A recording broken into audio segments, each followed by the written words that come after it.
So, first question. ഈ ചോദ്യം implicit memory is also called. അപ്പൊ ചില ചോദ്യങ്ങൾ നിങ്ങൾ എപ്പോഴും ഓർക്കുക, ചിലപ്പോൾ സിലബസിന് പുറത്തുനിന്നുള്ള ചോദ്യങ്ങളൊക്കെ വരാറുണ്ട്. അത് നമ്മുടെ സബ്ജക്റ്റുമായിട്ട് ബന്ധമായിട്ട് എന്ത് വേണേലും ചോദിക്കാന്നാണ് അവർ പറഞ്ഞിരിക്കുന്നത്. അപ്പോൾ ഔട്ട് ഓഫ് സിലബസ് ആണെന്ന് വിചാരിക്കേണ്ട ആവശ്യമൊന്നുമില്ല. ചിലപ്പോൾ ആ ഒരു ലേണിംഗ് മെമ്മറി അതെല്ലാം ഒരേ ടോപ്പിക്സിന് കീഴിൽ വരുന്നതാണ്. അപ്പൊ അതിനെ ബേസ് ചെയ്തിട്ടുള്ള ഒരു ചോദ്യമാണ്. അപ്പൊ ആദ്യത്തെ ചോദ്യം implicit memory is also called. അപ്പൊ ഉത്തരം ഓൾറെഡി ഞാൻ ബോൾഡ് ചെയ്ത് എഴുതിയിട്ടുണ്ട്. നോൺ ഡിക്ലറേറ്റീവ് മെമ്മറിയാണ് ശരി ഉത്തരമായിട്ട് വരുന്നത്.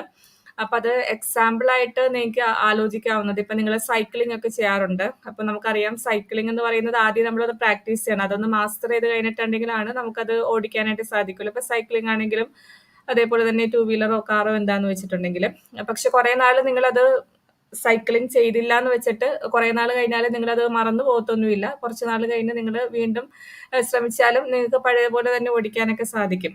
അപ്പൊ അതിനെയാണ് ഒരു നോൺ ഡിക്ലറേറ്റീവ് മെമ്മറി എന്ന് പറയുന്നത്. കാരണം നിങ്ങൾ ഓൾറെഡി ആ ഒരു കാര്യം നിങ്ങൾ നേരത്തെ തന്നെ മാസ്റ്റർ ചെയ്ത് വെച്ചിരിക്കുകയാണ്. അപ്പൊ അത് കുറച്ച് ഗ്യാപ്പ് വന്നാലും നിങ്ങൾ ഓൾറെഡി മാസ്റ്റർ ചെയ്തുകൊണ്ട് കുറെ ഗ്യാപ്പ് വന്നാലും നിങ്ങൾക്ക് പിന്നീട് അത് വീണ്ടും ചെയ്യാനായിട്ട് സാധിക്കും. അപ്പൊ ആ ഒരു മെമ്മറിയാണ് ഇംപ്ലിസിറ്റ് മെമ്മറി അല്ലെങ്കിൽ നോൺ ഡിക്ലറേറ്റീവ് മെമ്മറി എന്ന് പറയുന്നത്. സോ ഓപ്ഷൻ ഫസ്റ്റ് ക്വസ്റ്റിന്റെ ശരി ഉത്തരം ഓപ്ഷൻ ബി ആണ്. ഇനി രണ്ടാമത്തെ ചോദ്യം നോക്കാം. ജിയോളജിക്കൽ ടൈം സ്കെയിൽ ആണ് രണ്ടാമത്തെ ചോദ്യമായിട്ട് വരുന്നത്. അപ്പൊ ഈ ക്വസ്റ്റ്യനിൽ അഡീഷണൽ ആയിട്ട് ഒരു പെൻസിൽവാനിയൻ എന്നൊക്കെ പറഞ്ഞ് വന്നിട്ടുണ്ട്. അപ്പൊ നിങ്ങൾ അത് നോട്ടിൽ പഠിച്ചിട്ടില്ല. അപ്പൊ അതൊന്ന് പറയാം. പെൻസിൽവാനിയൻ എന്ന് പറഞ്ഞിട്ടുണ്ടെങ്കിൽ അപ്പൊ നിങ്ങൾ ഇതൊന്ന് നോട്ട് ചെയ്തെടുക്കാം കേട്ടോ. കാരണം ഇത് അഡീഷണൽ നോട്ടായിട്ടൊന്നും തരുന്നൊന്നുമില്ല. അപ്പൊ ഈ ഒരു വീഡിയോ ഞാൻ റെക്കോർഡും ചെയ്യുന്നുണ്ട്, ആപ്പിൽ അപ്ലോഡ് ചെയ്യുന്നുണ്ട്. ഡൗട്ട് ഉള്ളവർക്ക് പിന്നെ അത് റെഫർ ചെയ്താലും മതി. ഇപ്പൊ സോ നിങ്ങളുടെ കാർബോണിഫറസ് എന്ന് പറഞ്ഞ കാർബോണിഫറസ് എന്ന് പറയുന്ന കാര്യം നമ്മൾ ഓൾറെഡി പഠിച്ചിട്ടുള്ളതാണല്ലോ. കാർബോണിഫറസ് അതായത് കേംബ്രിയൻ, ഓർഡോവിസിയൻ, സിലൂറിയൻ, ഡിവോണിയൻ, കാർബോണിഫറസ് ആ ഒരു പീരിയഡ്സ്, ഡിഫറെന്റ് പീരിയഡ്സ് പഠിച്ചിട്ടുണ്ട്. ഇത് രണ്ട് എപ്പോക്സ് ആയിട്ട് തിരിച്ചിട്ടുണ്ട്. അതാണ് ഒന്ന് പെൻസിൽവാനിയൻ, ദെൻ മറ്റൊന്ന് മിസിസിപ്പിയൻ. അങ്ങനെ രണ്ട് എപ്പോക്സ് ആയിട്ട് തിരിച്ചിട്ടുണ്ട്. അപ്പൊ അതാണ് പെൻസിൽവാനിയൻ എന്ന് പറയുന്നത് കേട്ടോ. അപ്പൊ അത് തെറ്റാണ് എന്ന് നിങ്ങൾ വിചാരിക്കരുത്. കാരണം ഇവിടെ പീരിയഡ്സ് ആണോ എപ്പോക്സ് ആണോ എന്നൊന്നും ഓപ്ഷൻസിൽ പറഞ്ഞിട്ടൊന്നുമില്ല. കറക്റ്റ് ആയിട്ട് മാച്ച് ചെയ്യണമെന്നേ പറഞ്ഞിട്ടുള്ളൂ.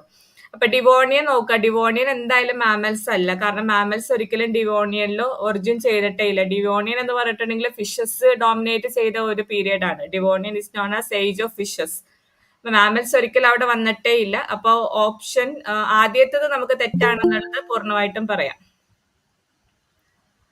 ഓക്കെ, ജസ്റ്റ് എ മിനിറ്റ് കേട്ടോ.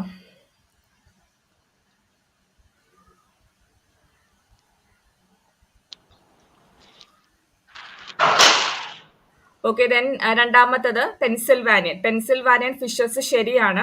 കാരണം ഡിവോണിയൻ കഴിഞ്ഞിട്ടാണല്ലോ കാർബോണിഫറസ് വരുന്നത്. ഡിവോണിയൻ കഴിഞ്ഞിട്ടാണ് കാർബോണിഫറസ് വരുന്നത്. അപ്പൊ ഡിവോണിയൻ എന്ന് പറഞ്ഞിട്ടുണ്ടെങ്കിൽ ഏജ് ഓഫ് ഫിഷസ് ആണ്. ഫിഷസ് ഡോമിനേറ്റ് ചെയ്ത ഒരു പീരിയഡ് ആണ്. അപ്പൊ കാർബോണിഫറസിന്റെ ആദ്യത്തെ എപ്പോക്കാണ് പെൻസിൽവാനിയൻ എന്ന് പറയുന്നത്. അപ്പൊ അവിടെ തീർച്ചയായിട്ടും ഫിഷസ് തീർച്ചയായിട്ടും അവിടെ ഉണ്ടാകും. ആ ഒരു ഡോമിനേറ്റിംഗ് ഫേസ് തന്നെ ആയിരിക്കും. അപ്പൊ അതുകൊണ്ട് പെൻസിൽവാനിയൻ ഫിഷ് ശരി ഉത്തരവാണ്. അടുത്തത് ജുറാസിക് റെപ്റ്റൈൽ, അതും കറക്റ്റ് ആണ് അല്ലെ. റെപ്റ്റൈൽസ് ഡോമിനേറ്റ് ചെയ്ത ഡൈനോസർ ഏറ്റവും കൂടുതൽ ഡോമിനേറ്റഡ് ആയിട്ടുള്ളത് ജുറാസിക്കിലാണ്. ജുറാസിക് പീരിയഡ് കറക്റ്റ് ആണ്. അടുത്തത് tertiary amphibians. Tertiary amphibians wrong ആണ്. ടേർഷ്യറി എന്ന് പറഞ്ഞിട്ടുണ്ടെങ്കിൽ നമുക്കറിയാം വളരെ ലേറ്റസ്റ്റ് ആയിട്ട് വരുന്ന ഒരു കാലഘട്ടമാണ്. അപ്പൊ ആ സമയത്ത് മാമൽസ് ഒക്കെയാണ് കൂടുതൽ വന്നിരിക്കുന്നത്. അപ്പൊ ആംഫീബിയൻസ് അവിടെ ഇല്ല എന്നല്ല, ആംഫിബിയൻസ് ഉണ്ടാകും. പക്ഷെ ആ സമയത്ത് ഡോമിനേറ്റ് ചെയ്തിട്ടുള്ള തീർച്ചയായിട്ടും മാമൽസ് ആണ്. അപ്പൊ അതുകൊണ്ട് ടെറിഷറി ആംഫിബിയൻസ് എന്നുള്ളതും തെറ്റുത്തരവാണ്. അപ്പൊ ഇവിടെ ശരി ഉത്തരം ഓപ്ഷൻ ബി ആണ്. 2 and 3 ആണ് ശരി ഉത്തരം. അപ്പൊ ഇവിടെ നിങ്ങൾ പ്രത്യേകം നോട്ട് ചെയ്യേണ്ടത് പെൻസിൽവാനിയൻ എന്ന് പറയുന്നത് എന്താണ്. ഓൾറെഡി പറഞ്ഞിട്ടുണ്ട്, കാർബോണിഫറസ് എന്ന് പറയുന്ന പീരിയഡ് രണ്ടായിട്ട് തിരിച്ചിട്ടുണ്ട്. ഒന്ന് പെൻസിൽവാനിയൻ, രണ്ടാമത്തത് മിസിസിപ്പിയൻ. കാർബോണിഫറസിന്റെ ഫസ്റ്റ് കാലഘട്ടം, ആദ്യത്തെ എപ്പോക്കാണ് പെൻസിൽവാനിയൻ എന്ന് പറയുന്നത്. അപ്പൊ അവിടെ തീർച്ചയായിട്ടും ഡിവോണിയൻ കഴിഞ്ഞ് വരുന്ന ഫേസ് ആയതുകൊണ്ട് തീർച്ചയായിട്ടും അവിടെ ഫിഷസ് ഉണ്ടാകും. അപ്പൊ അതുകൊണ്ടാണ് നമ്മളത് ശരി ഉത്തരവായിട്ട് പറയുന്നത്. അപ്പൊ പെൻസിൽവാനിയൻ എന്ന് പറയുന്ന കാര്യം പ്രത്യേകം നോട്ട് ചെയ്യുക. കാർബോണിഫറസിന്റെ ആദ്യത്തെ ഫേസ് ആണ് പെൻസിൽവാനിയൻ, രണ്ടാമത്തെ ഫേസ് ആണ് മിസിസിപ്പിയൻ. അതിൽ ആർക്കെങ്കിലും ഡൗട്ട് ഉണ്ടോ? ഓക്കെ ആണോ?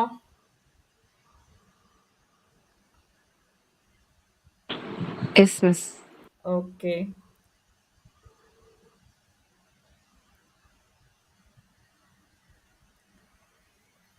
ഇനി അടുത്തത് ഡയറക്ഷണൽ സെലക്ഷൻ എന്താന്നുള്ളതാണ്. ശരി ഉത്തരമായിട്ട് വന്നത് ഓപ്ഷൻ എ ആണ്. കാരണം 4 സ്റ്റേറ്റ്മെന്റ്സ് തന്നിട്ടുണ്ട്. 1, 2 and 3 ശരിയാണ്. 4-മത്തതാണ് തെറ്റായിട്ട് വരുന്നത്. അപ്പൊ 4-മത്തെ മാത്രം ഒന്ന് എടുത്ത് പറയാണ്, keeps A population genetically constant. അപ്പൊ അത് തെറ്റാണ്. ഡയറക്ഷണൽ സെലക്ഷൻ എന്ന് പറഞ്ഞിട്ടുണ്ടെങ്കിൽ നാച്ചുറൽ സെലക്ഷന്റെ ഒരു ടൈപ്പാണ്. അപ്പൊ അതൊരിക്കലും പോപ്പുലേഷൻ ഒരിക്കലും കോൺസ്റ്റന്റ് ആയിട്ട് കീപ്പ് ചെയ്യില്ല. നാച്ചുറൽ സെലക്ഷൻ എന്ന് പറയുമ്പോൾ അറിയാലോ, അവിടെ എന്തായാലും വേരിയേഷൻ അല്ലെങ്കിൽ ചേഞ്ചസ് വന്നുകൊണ്ടേയിരിക്കും. അപ്പൊ ഒരിക്കലും ജനറ്റിക്കലി കോൺസ്റ്റന്റ് ആയിട്ട് അവിടെ പോപ്പുലേഷൻ കീപ്പ് ചെയ്യുന്നില്ല. അപ്പൊ അതുകൊണ്ടാണ് ആ ഒരു ഓപ്ഷൻ റോങ് ആയിട്ട് വന്നത്. അപ്പോൾ ഓപ്ഷൻ എ ആണ് ശരി ഉത്തരം, 1, 2 and 3. ഇനി അടുത്തത് which of the following is known as karyon B. ശരി ഉത്തരം ട്രൈഗോണ ക്രാസിപ്സ് ആണ്. ബാക്കിയുള്ള നമുക്ക് ഡീറ്റെയിൽഡ് ആയിട്ട് ഒന്ന് ഫൈനലി ഞാൻ ജസ്റ്റ് ഡിസ്കസ് ചെയ്യുന്നുണ്ട്. കുറച്ചും കൂടി ഹണിബി റിലേറ്റഡ് ചോദ്യങ്ങൾ വന്നിട്ടുണ്ടല്ലോ, അപ്പൊ നമുക്ക് ഫൈനലി ഡിസ്കസ് ചെയ്യാം. അപ്പൊ നമുക്ക് കൂടുതലായിട്ട് സിലബസിലുള്ളത് സോഷ്യൽ ഓർഗനൈസേഷൻ ഇൻ ഇൻസെക്ട് ആണ്. അതായത് അവരുടെ ഒരു division of labour, different caste, അതൊക്കെയാണ് ചോദിക്കാറുള്ളത്. സ്പീഷ്യസ് വൈസും പക്ഷെ ക്വസ്റ്റ്യൻസ് ചോദിച്ചു കാണുന്നുണ്ട് PSC റിലേറ്റഡ്. അപ്പൊ അതുകൊണ്ടാണ് അങ്ങനെ കുറച്ച് ക്വസ്റ്റ്യൻസ് ഇൻക്ലൂഡ് ചെയ്തത്. അപ്പൊ തന്നിരിക്കുന്ന മാത്രം ഒന്ന് നിങ്ങൾ പഠിച്ചു പോകാനായിട്ട് ശ്രദ്ധിച്ചാൽ മതി. ഫൈനലി നമുക്കൊന്ന് ഡിസ്കസ് ചെയ്യാം ആ ഡിഫറെന്റ് സ്പീഷ്യസ് വെച്ചിട്ട്. ഇനി 5-മത്തെ ചോദ്യം, red queen hypothesis of evolution was proposed by. ശരി ഉത്തരം ഓപ്ഷൻ ബി ആണ്, ലേക്ക് വാൻ വാലൻ. കാരണം മിക്കവരും അസൈൻമെന്റ് സബ്മിറ്റ് ചെയ്ത സമയത്ത് മിക്കവരുടെ ഉത്തരം നോക്കിയപ്പോൾ ഹാൽഡെയിൻ ആണ് കൊടുത്തിരുന്നത്. അപ്പൊ എന്തുകൊണ്ടാണെന്ന് എനിക്കറിയില്ല. ഹാൽഡെയിൻ ഒരുപക്ഷെ എവല്യൂഷനുമായിട്ട് ബന്ധപ്പെട്ട് ഈ 4 ഓപ്ഷൻസിൽ നിങ്ങൾക്ക് കൂടുതൽ പരിചയമുള്ളത് ചിലപ്പോൾ ഹാൽഡെയിൻ ആയിരിക്കും. പക്ഷെ ഹാൽഡെയിൻ അല്ല, ലേക്ക് വാൻ വാലൻ ആണ് ശരി ഉത്തരമായിട്ട് വരുന്നത്. അപ്പൊ റെഡ്ക്യൂൻ ഹൈപ്പോത്തിസിസ് എന്ന് പറയുന്നത് നിങ്ങൾ ഓൾറെഡി പഠിച്ചിട്ടുള്ള കോ എവല്യൂഷൻ എന്ന് പറയുന്ന ഒരു എവല്യൂഷൻ ടൈപ്പ് നിങ്ങൾ ഓൾറെഡി പഠിച്ചിട്ടുണ്ട്. അപ്പൊ അവിടെ നമ്മൾ പറഞ്ഞിട്ടുണ്ട് ഒരു എവല്യൂഷണറി ആം റേസ് അവിടെ സംഭവിക്കുന്നുണ്ട്. എവല്യൂഷണറി ആം റേസ്. അപ്പൊ കോ എവല്യൂഷൻ ഒരു എക്സാമ്പിൾ പറയാനായിട്ട് സാധിക്കും. നിങ്ങൾ എന്താ എക്സാമ്പിൾ ആയിട്ട് കോ എവല്യൂഷനിൽ പഠിച്ചത്? കോ എവല്യൂഷനിൽ എക്സാമ്പിൾ ആയിട്ട് പഠിച്ചത് പോളിനേഷനിൽ നമ്മളെ ഇൻസെക്റ്റും അതേപോലെ തന്നെ ഫ്ലവറും. അപ്പോ ഇൻസെക്ട് പോളിനേറ്റർ ആയിട്ട് ആക്ട് ചെയ്യുന്നതാണ്. അപ്പൊ ഇവിടത്തെ പ്രത്യേകത എന്ന് പറയുന്നത്, ഇപ്പോ ഫ്ലവറിന് എന്തെങ്കിലും ചേഞ്ച് സംഭവിച്ചു എന്ന് വിചാരിക്കാം. അപ്പൊ സ്വാഭാവികമായിട്ടും ആ ഒരു ഫ്ലവറിന് എന്തെങ്കിലും ചേഞ്ച് സംഭവിക്കുമ്പോൾ അതിന്റെ പോളിനേറ്റർ ആയിട്ടുള്ള ഇൻസെക്റ്റിനും സ്വാഭാവികമായിട്ടും ചേഞ്ച് അവിടെ സംഭവിക്കണം. എവല്യൂഷണറി ചേഞ്ച് അവിടെ സംഭവിക്കണം. അല്ലാന്നുണ്ടെങ്കിൽ നിലനിൽക്കാനായിട്ട് സാധിക്കില്ല. പോളിനേറ്റർ മാത്രമല്ല, അവര് നെക്ടർ കളക്ട് ചെയ്യുന്ന സമയത്താണല്ലോ ഈ പോളിനേറ്റർ ആയിട്ടൊക്കെ അവര് ആക്ട് ചെയ്യുന്നത്. അപ്പൊ ആ സമയത്ത് ഫ്ലവറിന് എന്തെങ്കിലും ചേഞ്ചസ് ഉണ്ടെങ്കിൽ സ്വാഭാവികമായിട്ടും അതിന്റെ പോളിനേറ്റർ ആയിട്ടുള്ള ഇൻസെക്റ്റിനും അതിന്റെ ചേഞ്ച് സംഭവിക്കണം. അല്ലാന്നുണ്ടെങ്കിൽ നിലനിന്ന് പോകാനായിട്ട് സാധിക്കില്ല. അതേപോലെ നേരെ തിരിച്ച് ഇൻസെക്റ്റിന് എന്തെങ്കിലും ചേഞ്ച് സംഭവിച്ചിട്ടുണ്ടെങ്കിൽ അതനുസരിച്ചിട്ട് ഫ്ലവറിനും ചേഞ്ച് സംഭവിക്കണം. അല്ലെങ്കിൽ ഈ 2 കൂട്ടർക്കും നിലനിന്ന് പോകാനായിട്ട് സാധിക്കില്ല. ഇപ്പൊ വേറൊരു എക്സാമ്പിൾ പറയുകയാണെങ്കിൽ നിങ്ങൾ പ്രിഡേറ്റർ പ്രേ ആ ഒരു റിലേഷൻഷിപ്പ് എടുക്കുകയാണെങ്കിലും അതും ഒരു ടൈപ്പ് ഓഫ് കോ എവല്യൂഷൻ അല്ലേ. ഇപ്പൊ പ്രിഡേറ്റർ, ഇപ്പൊ പ്രേ നിങ്ങളൊന്ന് ആലോചിച്ച് നോക്കുക. പ്രേ വളരെ ഫാസ്റ്റ് ആയിട്ട് റണ്ണ് ചെയ്യാൻ തുടങ്ങിയിട്ടുണ്ടെങ്കിൽ അതനുസരിച്ചിട്ട് പ്രിഡേറ്ററും ചേഞ്ച് ചെയ്യണം. അല്ലാന്നുണ്ടെങ്കിൽ പ്രിഡേറ്ററിന് അവിടെ നിലനിൽപ്പില്ല. പ്രിഡേറ്റർ ഫാസ്റ്റ് ആയിട്ട് റൺ ചെയ്യാൻ തുടങ്ങിക്കഴിയുമ്പോൾ അതനുസരിച്ചിട്ട് പ്രേയും നല്ല ഫാസ്റ്റ് ആയിട്ട് റൺ ചെയ്യണം. അല്ലാന്നുണ്ടെങ്കിൽ പ്രേയിനും അവിടെ നിലനിൽപ്പില്ല. അപ്പൊ ഇതൊരു കോ എവല്യൂഷണറി പ്രോസസ്സാണ്. അപ്പൊ അതിന്റെ ഒരു നല്ല ടേം എന്ന് പറഞ്ഞിട്ടുണ്ടെങ്കിൽ എവല്യൂഷണറി ആം റേസ് അല്ലെ. അവിടെ ഒരു ആം റേസ് അവിടെ നടക്കുന്നുണ്ട്. അല്ലാന്നുണ്ടെങ്കിൽ രണ്ടുപേരും ഈക്വലി അങ്ങോട്ടും ഇങ്ങോട്ടും ഡിപ്പെൻഡന്റ് ആണ്. അപ്പൊ ഒരാൾക്ക് ചേഞ്ച് വരുമ്പോൾ അയാളോട് ഡിപ്പെൻഡ് ചെയ്യുന്ന മറ്റൊരാൾക്കും ചേഞ്ച് സംഭവിക്കണം. അല്ലെങ്കിൽ 2 കൂട്ടർക്ക് അവിടെ നിലനിന്ന് പോകാനായിട്ട് സാധിക്കില്ല. അതൊരു കോ എവല്യൂഷണറി പ്രോസസ് ആണ്. ആ ഒരു ഹൈപ്പോത്തിസിസിനെ പറയുന്നതാണ് റെഡ്ക്യൂൻ ഹൈപ്പോത്തിസിസ്. ഇത് ഇമ്പോർട്ടന്റ് ആണ് കേട്ടോ. കാരണം 2-3 PSCയിൽ അടുപ്പിച്ച് ചോദിച്ചിട്ടുണ്ടായിരുന്നു. അപ്പൊ ഒരു ക്വസ്റ്റ്യൻ പേപ്പറിൽ റെഡ്ക്യൂൻ ഹൈപ്പോത്തീസിസ് എന്താണ്, ആ തിയറി ബേസ്ഡ് ആണ് ചോദ്യം വന്നത്. മറ്റൊരു ക്വസ്റ്റ്യൻ പേപ്പറിൽ റെഡ്ക്യൂൻ ഹൈപ്പോത്തീസിസ് പ്രപ്പോസ് ചെയ്തത് ആരാണ്, അങ്ങനെയാണ് ചോദ്യം വന്നത്. പ്രപ്പോസ് ചെയ്തത് ലേക്ക് വാൻ വാലൻ ആണ്. അപ്പൊ ഈ ഒരു ക്വസ്റ്റ്യൻ പ്രത്യേകം ഒന്ന് നോട്ട് ചെയ്യാം. എവല്യൂഷനായിട്ട് ബന്ധപ്പെട്ട് നിങ്ങൾ പഠിക്കുമ്പോൾ ശ്രദ്ധിക്കേണ്ടതാണ്. കുറെ സ്ഥലത്ത് ആര് പ്രപ്പോസ് ചെയ്ത് അങ്ങനെ പല കാര്യങ്ങളും നിങ്ങൾ പഠിക്കുന്നുണ്ട്. അപ്പൊ അതൊന്നും വിട്ട് കളയരുത്. കാരണം എവല്യൂഷൻ എങ്ങനെ വന്നാലും 1-2 ചോദ്യം ഉണ്ടാകും. അപ്പൊ ഇങ്ങനെയുള്ള സയന്റിസ്റ്റ് ബേസ് ചെയ്തിട്ട് ചോദ്യം എപ്പോഴും വരാറുണ്ട്. മാത്രമല്ല ചില വേർഡ്സ് ആര് കോയിൻ ചെയ്തു അങ്ങനെയൊക്കെ ചോദ്യം വരാറുണ്ട്. അപ്പൊ മാക്സിമം ഇൻക്ലൂഡ് ചെയ്തിട്ടുണ്ട് നോട്ടിൽ. നിങ്ങൾ അഡീഷണൽ ആയിട്ട് റീഡ് ചെയ്യുന്നുണ്ടെങ്കിൽ ചില കാര്യങ്ങൾ എക്സ്ട്രാ റീഡ് ചെയ്യാനായിട്ട് ശ്രദ്ധിക്കുക. അപ്പൊ അങ്ങനെ വരുമ്പോൾ അഡീഷണൽ ആയിട്ടുള്ള ഇൻഫർമേഷൻസും നിങ്ങൾക്ക് കിട്ടും. മാക്സിമം തന്നിട്ടുണ്ട് കേട്ടോ. ഇനി ആറാമത്തെ ചോദ്യം നോക്കുക. അപ്പൊ ആറാമത്തെ ചോദ്യത്തിൽ ഓസ്ട്രാലോപിറ്റിക്കസിന്റെ ഒരു ഡിഫറെന്റ് സ്പീഷീസ് വന്നിട്ട് അത് ഏത് സ്ഥലത്തു നിന്നാണ് ഇത് ആദ്യം ഈ ഫോസിൽ ഡിസ്കവർ ചെയ്തത്, അതാണ് ചോദ്യമായിട്ട് വന്നത്. അപ്പൊ എല്ലാം തന്നെ ആഫ്രിക്കൻ കൺട്രീസിൽ നിന്നാണ് ഇത് ഡിസ്കവർ ചെയ്തിട്ടുള്ളത്. ഉത്തരം കറക്റ്റ് ആയിട്ട് പറയാം, ഓപ്ഷൻ സി ആണ് ശരി ഉത്തരമായിട്ട് വന്നത് കേട്ടോ. അപ്പൊ ഇങ്ങനെയുള്ള ടോപ്പിക്സ് നിങ്ങൾക്ക് പഠിക്കാൻ ബുദ്ധിമുട്ടുണ്ടെങ്കിൽ വിടുക. കാരണം നമ്മൾ ഓൾറെഡി പഠിച്ചിട്ടുണ്ട് കുറച്ചൊരു ഹ്യൂമൻ എവല്യൂഷൻ. അപ്പോൾ നിങ്ങൾക്ക് അത് ബുദ്ധിമുട്ടുള്ള ആൾക്കാർ തന്നിരിക്കുന്ന മാത്രം പഠിച്ചു പോകാനായിട്ട് ശ്രദ്ധിക്കാം. അപ്പൊ ഇങ്ങനെയുള്ള കാര്യങ്ങൾ കുറച്ച് നമുക്കറിയാം, ബൈ ഹാർട്ടായിട്ട് പഠിക്കുക എന്നുള്ളത് കുറച്ച് ബുദ്ധിമുട്ടാണ്. ഇനി അടുത്ത ചോദ്യം ഇമ്പോർട്ടന്റ് ആണ്. Industrial melanism is an example for. ശരി ഉത്തരം മൈക്രോ എവല്യൂഷൻ ആണ്. വളരെ ഇമ്പോർട്ടന്റ് ആയിട്ട് മൈക്രോ എവല്യൂഷൻ ഒക്കെ റിപ്പീറ്റഡ് ആയിട്ട് പല ക്വസ്റ്റ്യൻ പേപ്പറിലും ചോദിച്ചിട്ടുള്ളതാണ്. മൈക്രോ എവല്യൂഷന്റെ സ്റ്റേറ്റ്മെന്റ് വൈസ് ചോദ്യം പ്രതീക്ഷിക്കാം, അതേപോലെ തന്നെ എക്സാമ്പിൾ വൈസ് ചോദ്യം പ്രതീക്ഷിക്കാം. ഇനി അടുത്തത് 9ാമത്തെ ചോദ്യം. Who among the evolutionary biologist received Indian citizenship? Indian citizenship ലഭിച്ചിട്ടുള്ളത് JBS ഹാൾഡെയ്ൻ ആണ്. 10ാമത്തെ ചോദ്യം. Atmosphere of primitive earth. Primitive earth ആണ് പറഞ്ഞിരിക്കുന്നത്. പ്രിമിറ്റീവ് എർത്തിന്റെ അറ്റ്മോസ്ഫിയറിൽ ഓക്സിജൻ പ്രസന്റ് ആയിരുന്നില്ല, ഓക്സിജൻ ഫ്രീ ആയിരുന്നു, അതേപോലെ തന്നെ കാർബൺ ഡൈ ഓക്സൈഡ് റിച്ച് ആയിരുന്നു. അപ്പൊ ശരി ഉത്തരം ഓപ്ഷൻ ഡി ആണ്. Then അടുത്ത ക്വസ്റ്റ്യൻ 11ാമത്തെ question. Evolution of one population in respond to evolution of another population and vice versa. നമ്മൾ നേരത്തെ ഡിസ്കസ് ചെയ്ത റെഡ് ക്യൂൺ ഹൈപ്പോത്തിസിസുമായിട്ട് റിലേറ്റ് ചെയ്ത് വരുന്ന കോ എവല്യൂഷൻ, അതാണ് ശരി ഉത്തരം. 12 മ്യൂട്ടേഷൻ തിയറി പ്രപ്പോസ് ചെയ്തത് ഹ്യൂഗോ ഡി വറീസ് ആണ് ശരി ഉത്തരമായിട്ട് വരുന്നത്. ഇനി 13ാമത്തെ ചോദ്യം ക്ലാസിക്കൽ കണ്ടീഷനിങ് ബേസ് ചെയ്തിട്ടാണ്. പാവ്ലോവിന്റെ എക്സ്പെരിമെന്റിൽ ഇത് ഇമ്പോർട്ടന്റ് ആണ്, കാരണം നമുക്കൊന്ന് തെറ്റിപ്പോകാൻ സാധ്യതയുള്ളതാണ്. ഓപ്ഷൻ എ ആണ് ശരി ഉത്തരം. ബെല്ലാണ് conditioned stimulus, salivation is condition reflex, meat is unconditional stimulus, salivation to meat is unconditional reflex, അതാണ് ശരി ഉത്തരമായിട്ട് വരുന്നത്. 14ാമത്തെ ചോദ്യത്തിൽ ഇംപ്രിന്റിങ്ങിനെ ബേസ് ചെയ്തിട്ടാണ്. കൊർണാഡ് ലോറൻസിന്റെ according to Konrad Lorenz which among the following is allied to ethological imprinting? Option C ആണ് ശരി ഉത്തരം. 1ഉം 2ഉം 3ഉം ശരിയാണ്. 4ാമത്തെ സ്റ്റേറ്റ്മെന്റ് തെറ്റാണ്. 4ാമത്തെ സ്റ്റേറ്റ്മെന്റ് പറഞ്ഞിരിക്കുന്നത് എന്താ? Imprinting is a part of habituation process. Habituation എന്ന് പറയുന്നത് വേറൊരു ടൈപ്പ് ഓഫ് ലേണിംഗ് ആണ്. ഇംപ്രിന്റിംഗ് എൻറ്റയർലി ഡിഫറെന്റ്, വേറൊരു ടൈപ്പ് ഓഫ് ലേണിംഗ് ആണ്. അപ്പൊ ഒരിക്കലും ഇംപ്രിന്റിംഗ് ഹാബിച്വേഷൻ അല്ല. അതുകൊണ്ട് 4ാമത്തെ അവിടെ തെറ്റി.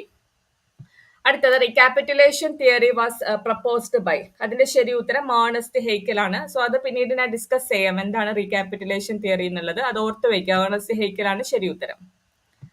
16ാമത്തെ ചോദ്യം. Darwin finches of Galapagos island is an example of ecological guild. 17 human ഏത് എപ്പോക്കിലാണ് ഒറിജിൻ ചെയ്തത്? പ്ലീസ്റ്റോസീൻ. 18 ഹാർഡി വൈൻബർഗിന്റെ not an assumption small population size. നമുക്കറിയാം അവിടെ വരേണ്ടത് എന്താണ്? ലാർജ് പോപ്പുലേഷൻ സൈസ് ആണ് ശരി ഉത്തരമായിട്ട് വരേണ്ടത്. 19ാമത്തെ ചോദ്യത്തിന്റെ ശരി ഉത്തരം ഓപ്ഷൻ ബി ആണ്. ഓൾറെഡി ഒരു ഓൺലൈൻ ടെസ്റ്റിൽ ഇതിട്ടിട്ടുണ്ടായിരുന്നു. അപ്പൊ ഈ ഒരു ചോദ്യത്തിൽ ആർക്കെങ്കിലും ഡൗട്ട് ഉണ്ടോ? ഹാർഡി വൈൻബർഗ് എന്നെ ആർക്കെങ്കിലും മനസ്സിലാവാത്തതായിട്ടുണ്ടോ? നിങ്ങൾ ആകെ 4 പേരേ ഉള്ളൂ, ബാക്കിയുള്ളവരൊക്കെ എവിടെ പോയോ?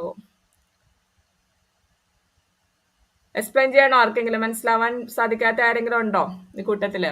ഹാർഡി വൈൻബർഗ് കണ്ടിന്യൂ ചെയ്യട്ടെ? ഓക്കെ ആണോ എല്ലാവരും? റെസ്പോണ്ട് ചെയ്യണം. എക്സ്പ്ലെയിൻ ചെയ്യണോന്നാണോ?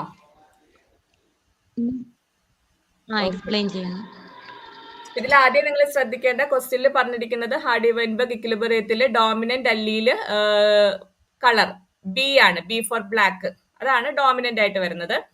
അതേപോലെ തന്നെ റെസസീവ് അല്ലിയിൽ സ്മോൾ ബി ആണ്.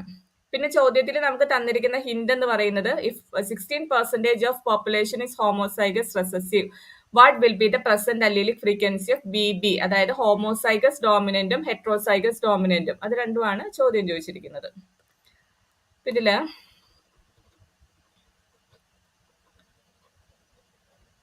ഇപ്പൊ തന്നിരിക്കുന്ന ഹിന്റ് നിങ്ങൾ ആദ്യം നോക്കുക. 16% എന്നല്ല പറഞ്ഞിരിക്കുന്നത്. 16% എന്ന് പറഞ്ഞിരിക്കുന്നത് എന്താണെന്ന് ഇവര് പറഞ്ഞിരിക്കുന്ന ഹോമോസൈഗസ് റെസസീവ്, അതായത് തന്നിരിക്കുന്ന രീതിയിൽ സ്മോൾ ബി, അതായത് അതേതാണ്? Q squared. പിയും ക്യൂ ഒക്കെ നിങ്ങൾക്ക് അറിയാലോ. പി എന്ന് പറയുന്നത് ഡോമിനന്റ് ആണ്, അതായത് ക്യാപിറ്റൽ B ആണ് പി എന്ന് പറയുന്നത്, സ്മോൾ ബി ആണ് Q എന്ന് പറയുന്നത്. അപ്പൊ ഇവിടെ 16% എന്ന് പറയുന്നത് സ്മോൾ ബി ആണ്, അതായത് ഹോമോസൈഗസ് റെസസീവ് ആണ്, അതായത് Q സ്ക്വയർ. 16% എന്ന് പറഞ്ഞിട്ടുണ്ടെങ്കിൽ നമുക്കറിയാം 16/100, അതായത് 0.16. ദാറ്റ് ഈസ് ക്യൂ സ്ക്വയർഡ് എന്ന് പറയുമ്പോൾ 0.16, അതായത് ക്യൂ എന്ന് പറയുന്നത് √0.16, that is q is equal to 0.4 ആണ് ക്യൂ വന്നിരിക്കുന്നത്. ഇത്രയാണ് നമുക്ക് ചോദ്യത്തിൽ നിന്ന് ലഭിക്കുന്ന ഹിന്റ്. അപ്പൊ ചോദ്യത്തിൽ നിന്ന് നമുക്ക് ക്യൂ എത്രയാണ് ലഭിച്ചിരിക്കുന്നത്? ക്യൂ എന്ന് പറയുന്നത് 0.4 ആണ്. അപ്പൊ അതെങ്ങനെയാണ് ക്യൂ കിട്ടിയെന്നുള്ളത് ഓർത്ത് വയ്ക്കുക. 16% എന്ന് പറഞ്ഞിട്ടുണ്ടെങ്കിൽ 0.16 ആണ്. ഈ 0.16 ആണ് ക്യൂ സ്ക്വയർഡ് എന്ന് പറയുന്നത്. അപ്പൊ ക്യൂ നമുക്ക് 0.4 ആയിട്ട് ലഭിച്ചു. പിന്നെ നമുക്ക് ഓൾറെഡി നമുക്ക് ഇക്വേഷനിൽ പഠിച്ചിട്ടുണ്ട് പി പ്ലസ് ക്യൂ എന്ന് പറഞ്ഞിട്ടുണ്ടെങ്കിൽ 1 ആണ്. അപ്പൊ പി 0.4 ആണെങ്കിൽ ക്യൂ എന്ന് പറയുന്നത് എത്രയായിരിക്കും? ഡിറൈവ് ചെയ്ത് വരുമ്പോഴേക്ക് നമുക്ക് 0.6 ഉത്തരവായിട്ട് കിട്ടും. അപ്പൊ ക്യൂ നമുക്ക് കിട്ടി. ക്യൂ എന്ന് പറയുന്നത് നമുക്കറിയാലോ, അത് എന്തായിരുന്നു? സോറി, ക്യൂ നമുക്ക് ഓൾറെഡി കണ്ടുപിടിച്ചാണല്ലോ, പി ആണ് കേട്ടോ, പി 0.6. സോ ഇനി താഴെ ഞാൻ എഴുതുകയാണ്. ഇനി നമുക്ക് കണ്ടുപിടിക്കാനുള്ള എന്താ? 2PQ. 2PQ എന്ന് പറഞ്ഞിട്ടുണ്ടെങ്കിൽ 2 × 0.4 × 0.6. ഇപ്പൊ എത്ര വരും? ഉത്തരം എത്ര വരും? 24 × 2 48. അപ്പൊ 48 ഉത്തരം വരത്തില്ലേ? 0.48. സോ നമുക്ക് പി കിട്ടി, ക്യൂ കിട്ടി, 2PQ. 2PQ എന്ന് പറഞ്ഞിട്ടുണ്ടെങ്കിൽ എന്തുവാ? ഹെട്രോസൈഗസ് ആണ്. ക്യാപിറ്റൽ ബി സ്മോൾ ബി ആണ്. അപ്പൊ ചോദ്യം ചോദിച്ചിരിക്കുന്നത് capital B heterozygous capital B small B, അതാണ് ചോദിച്ചിരിക്കുന്നത്. സോ ഹോമോസൈഗസ് ഡോമിനന്റ് എന്ന് പറഞ്ഞിട്ടുണ്ടെങ്കിൽ അപ്പൊ ഉത്തരം എത്ര കിട്ടി? ഹോമോസൈഗസ് ഡോമിനന്റ് പി സ്ക്വയർഡ് ആണല്ലോ. പി സ്ക്വയർഡ് എത്ര കിട്ടും? 0.36 ആണ് പി സ്ക്വയറിന്റെ ഉത്തരം. അപ്പൊ നമുക്കത് 0.36 കിട്ടി. അതേപോലെ തന്നെ ഹെട്രോസൈഗസ് 2PQ എന്ന് പറഞ്ഞിട്ടുണ്ടെങ്കിൽ heterozygous capital B small B ആണ്. അത് നമുക്ക് 0.48 കിട്ടും. അപ്പൊ ഈ നമുക്ക് തന്നിരിക്കുന്നത് ഇപ്പൊ ഡെസിമൽ മാറ്റിയാൽ മതി. ചോദിച്ചിരിക്കുന്നത് അല്ലീലിക് ഫ്രീക്വൻസി ആണ്. അപ്പോൾ ഡിവൈഡഡ് ബൈ 100 ചെയ്താൽ മതി. ഡെസിമൽ മാറ്റി കൊടുത്താൽ മതി. അപ്പൊ നമുക്ക് ഉത്തരമായിട്ട് കിട്ടിയിരിക്കുന്നത് 36ഉം 48ഉം. അപ്പൊ ഇങ്ങനെയാണ് ഡിറൈവ് ചെയ്യേണ്ടത് കേട്ടോ. അപ്പൊ ആദ്യം കൃത്യമായിട്ട് ഈ കാര്യം ആലോചിച്ച് നോക്കുക. ഡോമിനന്റ് ആണ് പി എന്ന് പറയുന്നത്, റെസസീവ് ആണ് ക്യൂ എന്ന് പറയുന്നത്. അപ്പൊ ചോദ്യത്തിൽ നിന്ന് നമുക്ക് ക്യൂ എത്രയാന്നുള്ളത് നമുക്ക് ലഭിച്ചിട്ടുണ്ട്, 0.4 ആണ്. ഇനി അടുത്തത് p plus q is equal to 1 എന്നുള്ള രീതിയിൽ നമുക്ക് പി എത്രയെന്ന് കിട്ടും? 0.6. അതിൽ നിന്ന് നമുക്ക് പി സ്ക്വയർഡ് കണ്ടുപിടിക്കുക, 0.36. അങ്ങനെ ക്യൂ സ്ക്വയർഡും നമുക്ക് കിട്ടിയിട്ടുണ്ട്, പി സ്ക്വയർഡും കിട്ടിയിട്ടുണ്ട്. ഇനി നമുക്ക് 2PQ കണ്ടുപിടിക്കാം. 2PQ ആണ് ഹെട്രോസൈഗസ് എന്ന് പറയുന്നത്. 2PQയിൽ നമുക്ക് 0.48ഉം കിട്ടി. അപ്പൊ ചോദ്യത്തില് BBയും അതേപോലെ തന്നെ ഹെട്രോസൈഗസും ആണ് ചോദിച്ചിരിക്കുന്നത്. സോ നമുക്ക് കിട്ടുന്ന ഉത്തരം 36 and 48. ഇപ്പൊ ക്ലിയർ ആയോ?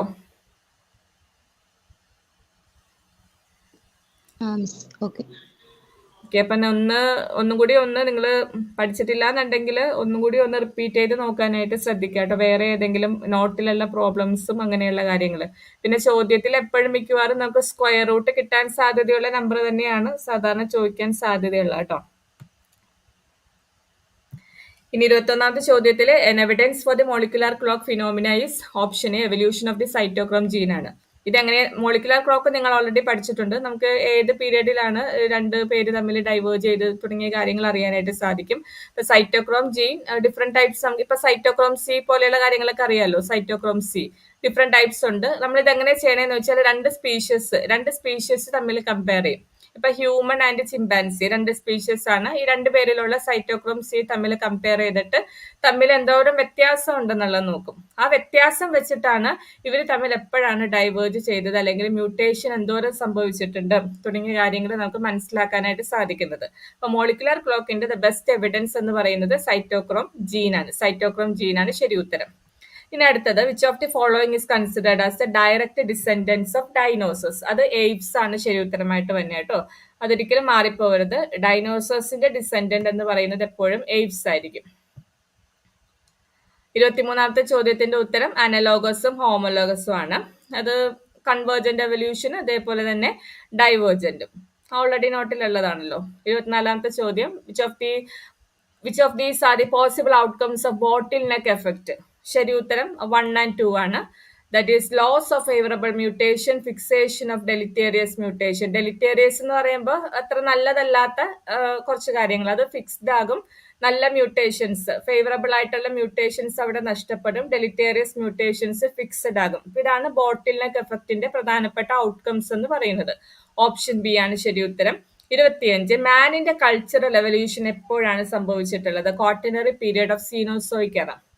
ഏറ്റവും അവസാനത്തെ പീരീഡ്, ഏറ്റവും അവസാനം വരുന്ന സമയത്തായിരിക്കുമല്ലോ ഒരു കൾച്ചറൽ എവല്യൂഷൻ ഒക്കെ സംഭവിക്കുന്നത്. ആദ്യമൊക്കെ മാമൽസ് ഇവോൾവ് ചെയ്തു, മാൻ ഇവോൾവ് ചെയ്തു. പക്ഷെ ഒരു കൾച്ചറൽ എവല്യൂഷൻ ഒക്കെ സംഭവിക്കണമെന്നുണ്ടെങ്കിൽ ഏറ്റവും അവസാനത്തെ ക്വാട്ടനറി പീരീഡിലായിരിക്കും. ടെറിഷ്യറി കഴിഞ്ഞിട്ടാണ് ക്വാട്ടനറി വരണത്. വീണ്ടും മൈക്രോ എവല്യൂഷന്റെ ചോദ്യമാണ്. ഓപ്ഷൻ എ ശരി ഉത്തരം. Evolutionary change below the level of species. 27ാമത്തെ ചോദ്യത്തിൽ 4 ഓപ്ഷൻസും ശരിയാണ്. അതായത് 1, 2, 3 and 4. അതായത് മാനിൽ വരുന്ന എവല്യൂഷണറി ചേഞ്ചസ് ആണ് വന്നിരിക്കുന്നത്. 28ാമത്തെ ചോദ്യം മാച്ച് ദ ഫോളോയിങ് ആണ്. 2 ലിസ്റ്റ് കൊടുത്തിട്ടുണ്ട്. അപ്പൊ ഇതിൽ ശരി ഉത്തരം ഓപ്ഷൻ ബി ആണ്. ഇവിടെ നമുക്ക് കൺഫ്യൂഷൻ വരാനുള്ള 2 കാര്യങ്ങൾ ജനറ്റിക് ഡ്രിഫ്റ്റും നാച്ചുറൽ സെലക്ഷനും ആണ്. അപ്പൊ ഓർക്കുക, ജനറ്റിക് ഡ്രിഫ്റ്റ് എന്ന് പറഞ്ഞിട്ടുണ്ടെങ്കിൽ എപ്പോഴും നോൺ ഡയറക്ഷണൽ ആണ്. ഇത് രണ്ടുമാണ് കൺഫ്യൂഷൻ വരുന്നത്. നാച്ചുറൽ സെലക്ഷൻ എന്ന് പറഞ്ഞിട്ടുണ്ടെങ്കിൽ ഡയറക്ഷണൽ ആണ്. നാച്ചുറൽ സെലക്ഷന്റെ 3 ടൈപ്സ് നമ്മൾ പഠിച്ചിട്ടുണ്ടല്ലോ. ഡയറക്ഷണൽ, അതേപോലെ തന്നെ സ്റ്റെബിലൈസിങ്, ഡിസ്ട്രപ്റ്റീവ്. അപ്പൊ അത് ഓർത്താലും മതി. നാച്ചുറൽ സെലക്ഷൻ എന്ന് പറഞ്ഞിട്ടുണ്ടെങ്കിൽ ഡയറക്ഷണൽ ആണ്, ജനറ്റിക് ഡ്രിഫ്റ്റ് നോൺ ഡയറക്ഷണൽ ആണ്. 29th, the only animal of dinosaur lineage to survive Cretaceous, Paleocene extinct apes. 30, dinosaurs become completely extinct in Paleocene epoch. അടുത്തത് ട്രൈലോബൈറ്റ് ഫസ്റ്റ് അപ്പിയർ ചെയ്തത് ഏത് പീരിയഡിലാണ്? കാംബ്രിയൻ. ട്രൈലോബൈറ്റ് എന്ന് പറഞ്ഞിട്ടുണ്ടെങ്കിൽ ഒരു ഇൻവേർട്ടിബ്രേറ്റ്സ് ആണ്. ഇൻവേർട്ടിബ്രേറ്റ്സ് നമുക്കറിയാം കൂടുതലായിട്ട് വന്നിരിക്കുന്നത് കാംബ്രിയൻ. ആദ്യത്തെ പീരിയഡ് ആണല്ലോ കാംബ്രിയൻ എന്ന് പറയുന്നത്. ആ സമയത്താണ് ഇൻവേർട്ടിബ്രേറ്റ്സ് ഒക്കെ കൂടുതൽ വന്നിരിക്കുന്നത്, ഡോമിനേറ്റ് ചെയ്ത കാലഘട്ടം. 32, ജിയോളജിക്കൽ ടൈം സ്കെയിലിന്റെ correct order Palaeozoic, Mesozoic, Cenozoic. Option C. 31, convergent evolution. Option A ആണ് ശരി ഉത്തരം. കൺവേർജന്റ് എവല്യൂഷൻ എന്ന് പറഞ്ഞിട്ടുണ്ടെങ്കിൽ കോമൺ ക്യാരക്ടേഴ്സ് ആയിരിക്കും, പക്ഷെ അവരുടെ ആൻസെസ്റ്റർ ഡിഫറെന്റ് ആയിരിക്കും. നമ്മൾ എക്സാമ്പിൾ പറഞ്ഞിരിക്കുന്ന വിങ്സ് ഓഫ് ബേർഡ്, അതേപോലെ തന്നെ വിങ്സ് ഓഫ് ഇൻസെക്ട് അല്ലെ. രണ്ടുപേരുടെ ഫംഗ്ഷൻ ഒന്നാണ്, ചിറകണ്ട് പറക്കുക. പക്ഷെ അനാറ്റമി എടുത്ത് നോക്കുകയാണെങ്കിൽ വിങ്സ് ഓഫ് ബാറ്റും വിങ്സ് ഓഫ് ഇൻസെക്റ്റും എൻറ്റയർലി ഡിഫറെന്റ് ആണ്. അതിനർത്ഥം എന്താ? അവർക്കൊരു കോമൺ ആൻസെസ്റ്റർ ഇല്ല എന്നുള്ളതാണ്. 34, വാലിയസ് ലൈൻ പാസസ് ബിറ്റ്വീൻ. ഓപ്ഷൻ ബിയും സിയും രണ്ടും ശരിയാണ്. സൂജിയോഗ്രഫിയിൽ അതാണ് ഇമ്പോർട്ടന്റ് ആയിട്ട് വരുന്നത്. അത് മാത്രമല്ല, സൂജിയോഗ്രഫിക്കൽ റെലംസിന്റെ പേരൊന്ന് ഓർത്തു വെക്കാനായിട്ട് ശ്രദ്ധിക്കാം. പിന്നെ സ്ക്ലൈറ്റർ, ആ ഒരു പേരും കൂടി ഓർത്തു വെക്കുക. 35, ക്രേനിയൽ കപ്പാസിറ്റി ഏറ്റവും കൂടുതൽ വന്നിരിക്കുന്നത് നിയാണ്ടർതൽ മാനിലാണ്. അടുത്തത് ജനേറ, പാരാത്രോപ്പസ്, ഹോമോ, കെനിയാത്രോപ്പസ്. അതെല്ലാം ഓസ്ട്രാലോപിത്തിക്കസ് ആണ്. ഇനി അടുത്തത് ഇൻസെക്റ്റിനെ ബേസ് ചെയ്തിട്ടുള്ള ഒരു ചോദ്യമാണ്. Which among the following species of honeybee is not found in India? ഇതിന്റെ ശരി ഉത്തരം എപ്പിക്സ് മെല്ലിഫറയാണ് ശരി ഉത്തരമായിട്ട് വരുന്നത്. അപ്പൊ ഈ 4 ഓപ്ഷൻസ് നിങ്ങളൊന്ന് പ്രത്യേകം നോട്ട് ചെയ്യുക, കാരണം ഇതിനെ ബേസ് ചെയ്തിട്ടാണ് എപ്പോഴും ചോദ്യം വരുന്നത്. എപ്പിക്സ് മെല്ലിഫറ എന്ന് പറഞ്ഞിട്ടുണ്ടെങ്കിൽ ഇത് നിങ്ങളൊന്ന് നോട്ട് ചെയ്യാനായിട്ട് ശ്രദ്ധിക്കുക കേട്ടോ, കാരണം ഇതിന്റെ നോട്ടൊന്നും വേറെ പ്രത്യേകിച്ച് തരുന്നൊന്നുമില്ല. അപ്പൊ നിങ്ങൾ ഇത് വെച്ചിട്ട് ഒന്ന് നോട്ട് ചെയ്യാനായിട്ടൊന്ന് ശ്രദ്ധിക്കുക കേട്ടോ.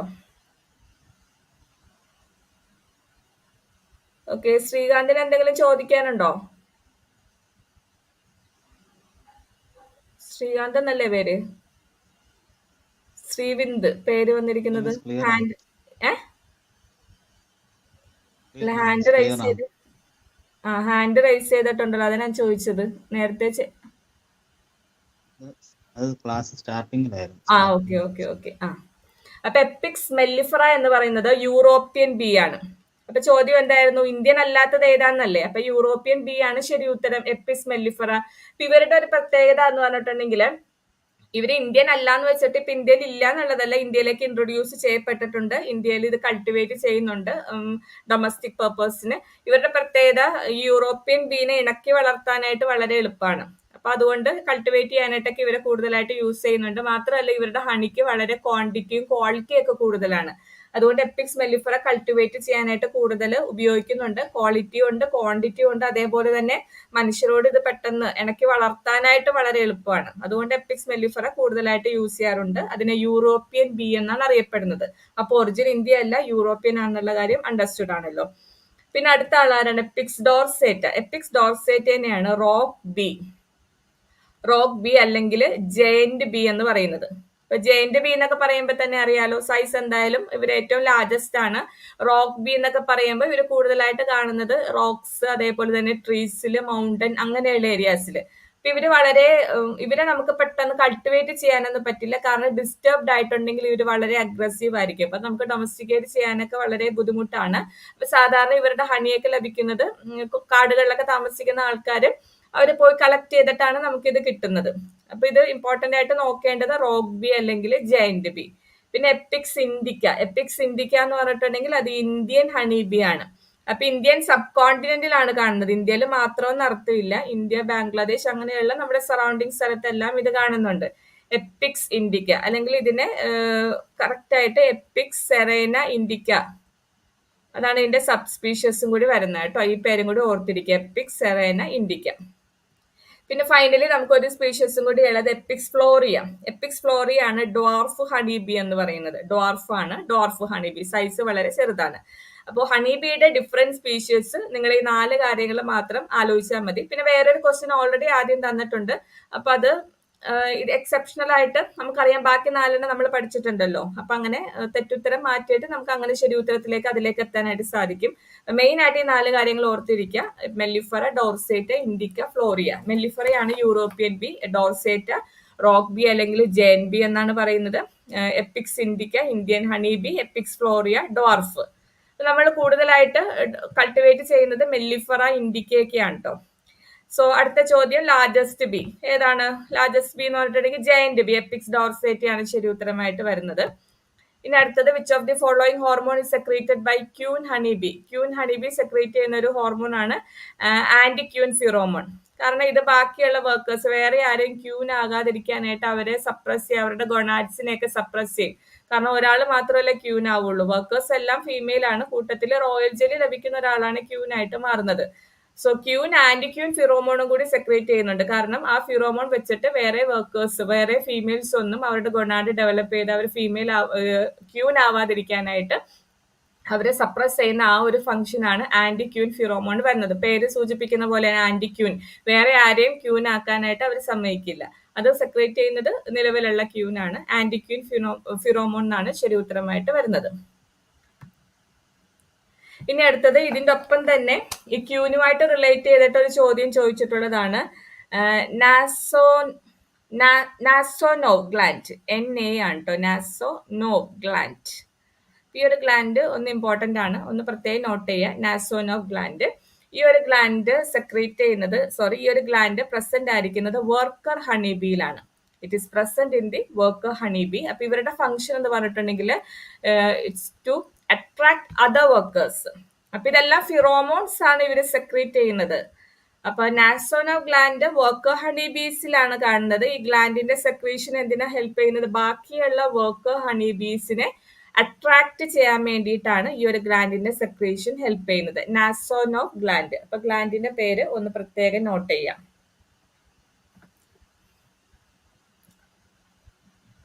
ഇനി അടുത്ത കുറച്ച് അഡീഷണൽ ആയിട്ടുള്ള കാര്യങ്ങൾ പറയാൻ വേണ്ടിയിട്ടാണ് കേട്ടോ.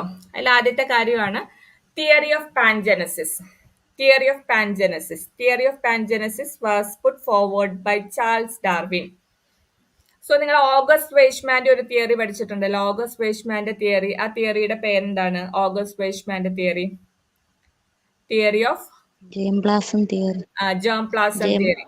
Germ plasm theory. അപ്പൊ ആ തിയറിയിൽ നമ്മൾ പഠിച്ചിട്ടുണ്ട്, നമുക്ക് 2 രീതിയിലുള്ള സെൽസ് ആണ് നമ്മുടെ ബോഡിയിലുള്ളത്. Somatic cells, germ cells. അതിൽ സൊമാറ്റിക് സെൽസിൽ എന്തെങ്കിലും ചേഞ്ചസ് സംഭവിച്ചിട്ടുണ്ടെങ്കിൽ അത് അടുത്ത ജനറേഷനിലേക്ക് പാസ് ചെയ്ത് പോകുന്നില്ല. പക്ഷേ ജേം സെൽസിൽ എന്തെങ്കിലും ചേഞ്ചസ് സംഭവിച്ചിട്ടുണ്ടെങ്കിൽ അത് അടുത്ത ജനറേഷനിലേക്ക് പാസ് ചെയ്ത് പോകുന്നുണ്ട്. അതിനെയാണ് നമ്മൾ ഓഗസ്റ്റ് വെയ്ഷ്മാന്റെ ജേം പ്ലാസം തിയറി എന്ന് പറഞ്ഞത്. അതാണ് അക്സെപ്റ്റഡ് ആയിട്ടുള്ള തിയറി. പക്ഷെ അതിനു മുന്നേ അതിനോട് റിലേറ്റ് ചെയ്തിട്ട് ചാൾസ് ഡാർവിന്റെ തിയറി ആയിരുന്നു തിയറി ഓഫ് പാൻജെനസിസ്, അല്ലെങ്കിൽ ഡാർവിൻസ് തിയറി ഓഫ് ഇൻഹെറിറ്റൻസ് എന്ന് പറയും.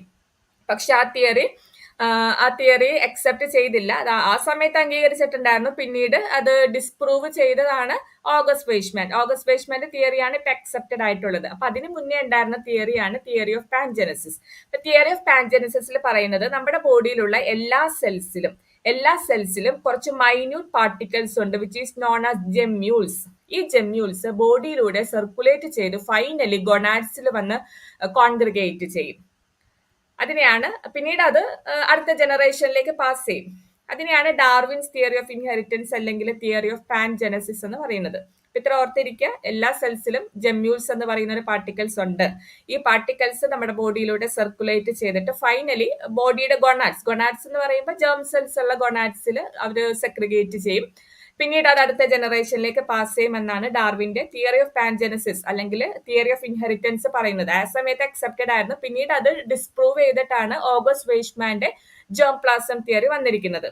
അപ്പൊ ഇങ്ങനെ ഒരു ചോദ്യം ചോദിച്ചിട്ടുണ്ട്. തിയറി ആരാണ് പ്രപ്പോസ് ചെയ്തതെന്നാണ് ചോദ്യം. Theory of pangenesis proposed by Charles Darwin. അത് നോട്ട് ചെയ്യുക. പിന്നെ ചെറിയൊരു തിരുത്ത് നിങ്ങളുടെ നോട്ടിൽ ഒന്ന് പറയാനുണ്ട്. കോസ്മോസോയിക് തിയറി നിങ്ങൾ പഠിച്ചിട്ടുണ്ടായിരുന്നല്ലോ, കോസ്മോസോയിക് തിയറി. ആ തിയറി എന്താണെന്നുള്ളത് ഒന്ന് പറഞ്ഞേ. കോസ്മോസോയിക് തിയറി അല്ലെങ്കിൽ മറ്റൊരു പേരാണ് നോട്ടിൽ പറഞ്ഞിരിക്കുന്നത്. ഏതായിരുന്നു കോസ്മോസോയിക് തിയറി?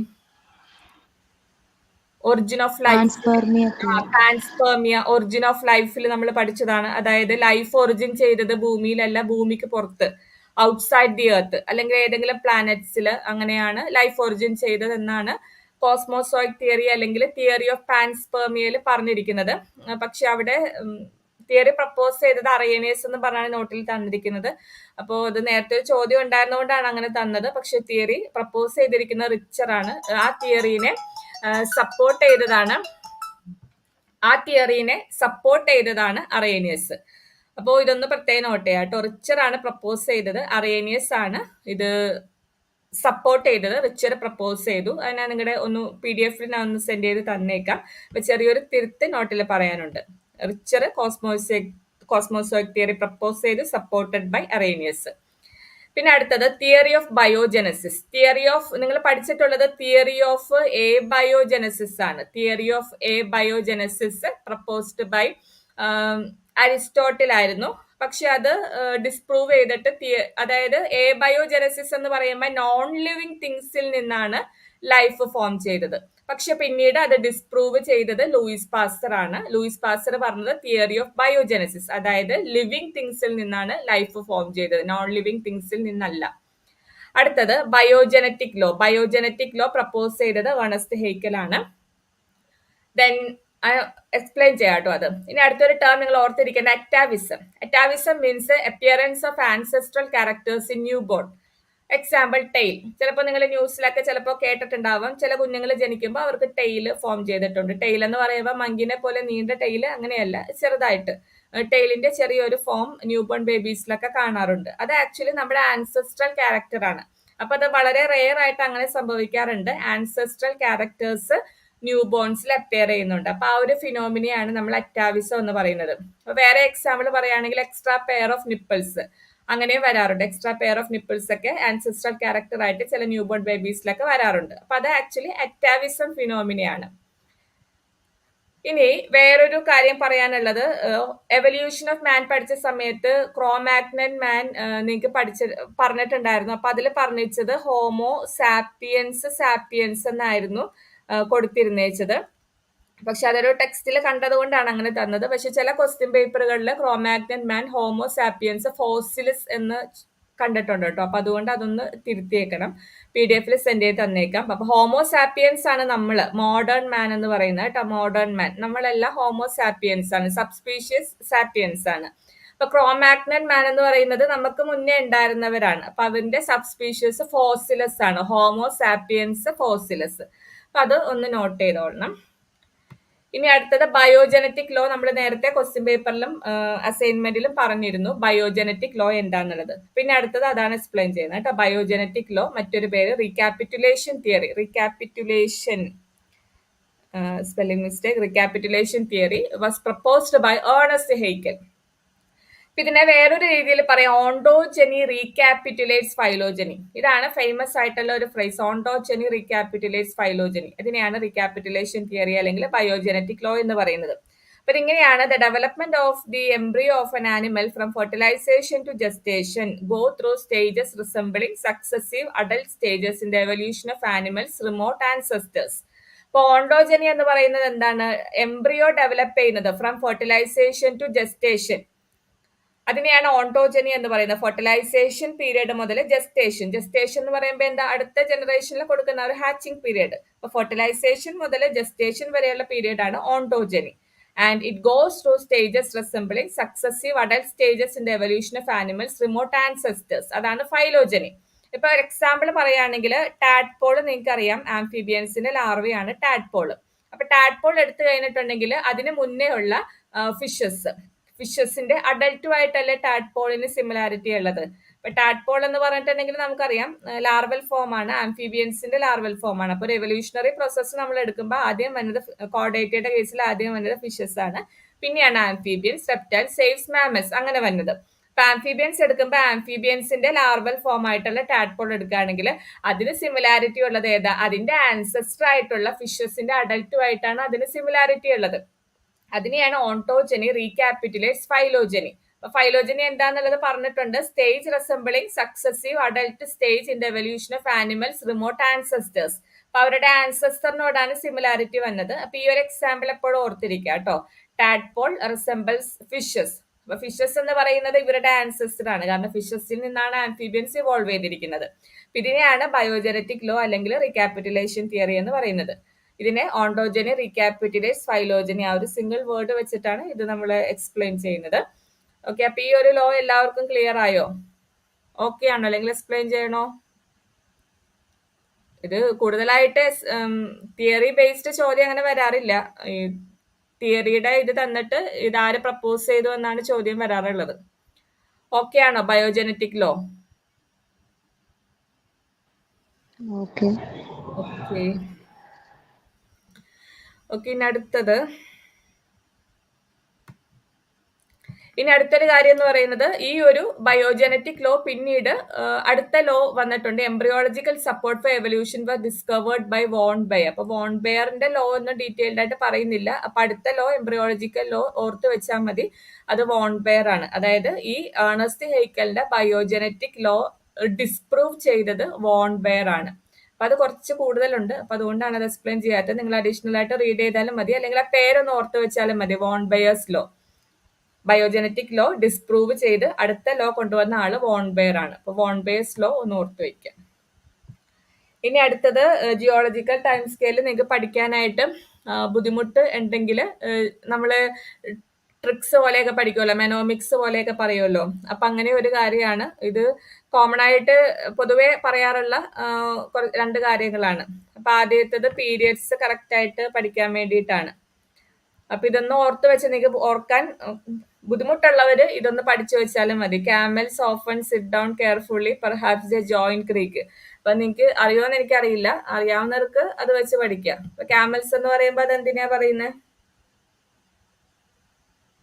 ആദ്യത്തെ പീരീഡ് ഏതാ?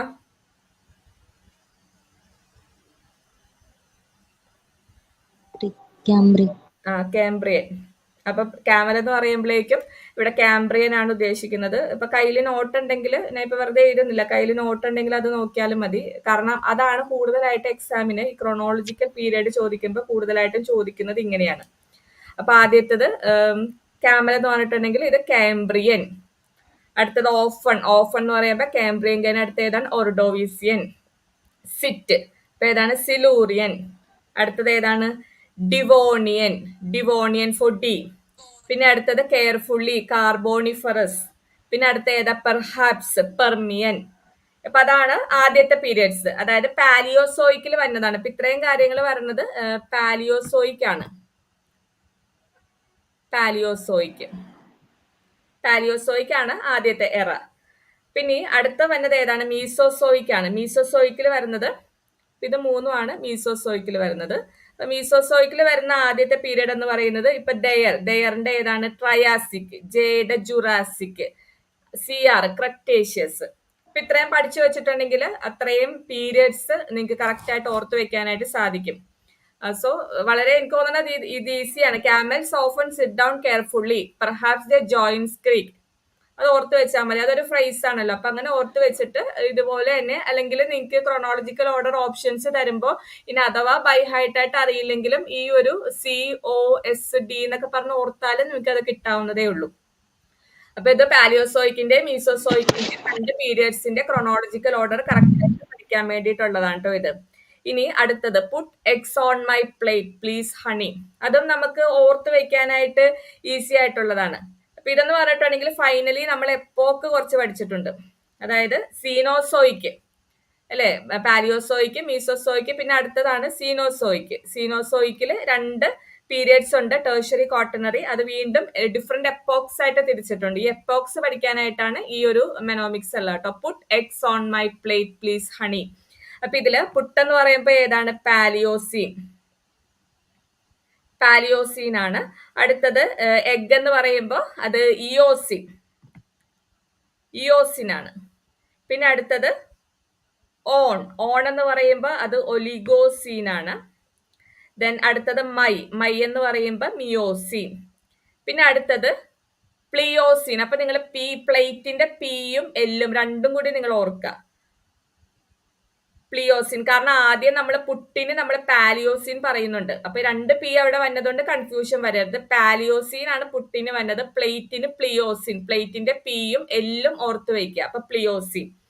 പിന്നെ അടുത്തത് പ്ലീസിയോസീൻ ആണ്. അപ്പൊ പ്ലീസിന്റെ പിയും എല്ലും ഇയും അവിടെ ഓർത്ത് വയ്ക്കേണ്ടതുണ്ട്.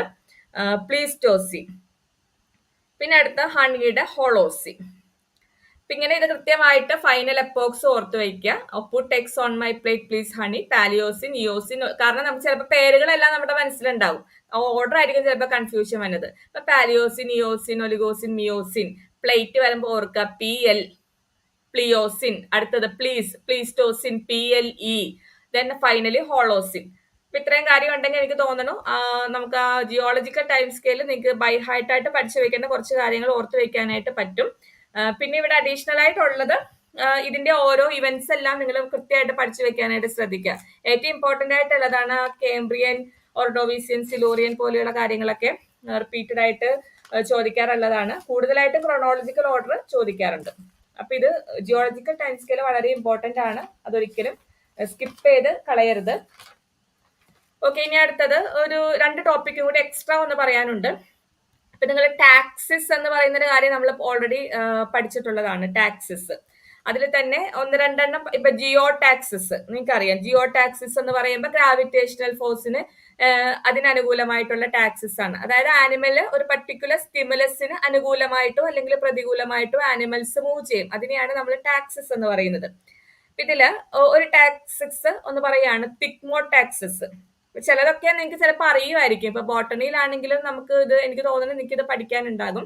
അപ്പൊ ചില വേർഡ്സ് നിങ്ങൾ ഓർത്തിരിക്കാൻ വേണ്ടിയിട്ടാണ്. തിക്മോടാക്സിസ് ഇത് എന്തിന് അനുകൂലമായിട്ടാണ് ഈ ഒരു സ്റ്റിമുലസ് അല്ലെങ്കിൽ ഈ ഒരു ആനിമലിന്റെ മൂവ്മെന്റ് ഏത് സ്റ്റിമുലസിന് അനുകൂലമായിട്ടാണ് എന്ന് നിങ്ങൾക്ക് പറയാനായിട്ട് സാധിക്കുമോ? തിക്മോടാക്സിസ്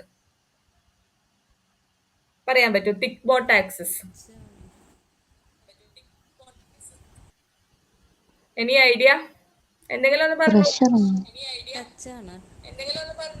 പ്രഷർ നമുക്ക് കറക്റ്റ് ആയിട്ട് പറയാം, എന്നാലും ഒരു കറക്റ്റ് വേർഡ് എന്ന് പറയുന്നത് ടച്ച്. അപ്പൊ ടച്ച് എന്ന് പറയുമ്പോൾ നമുക്ക് ആ ഒരു പ്രഷറൊക്കെ കിട്ടുന്നുണ്ടല്ലോ, സെൻസ് കിട്ടുന്നുണ്ടല്ലോ. അപ്പൊ കറക്റ്റ് ആയിട്ട് ടച്ച് ആണ് ശരി ഉത്തരമായിട്ട് വന്നത്.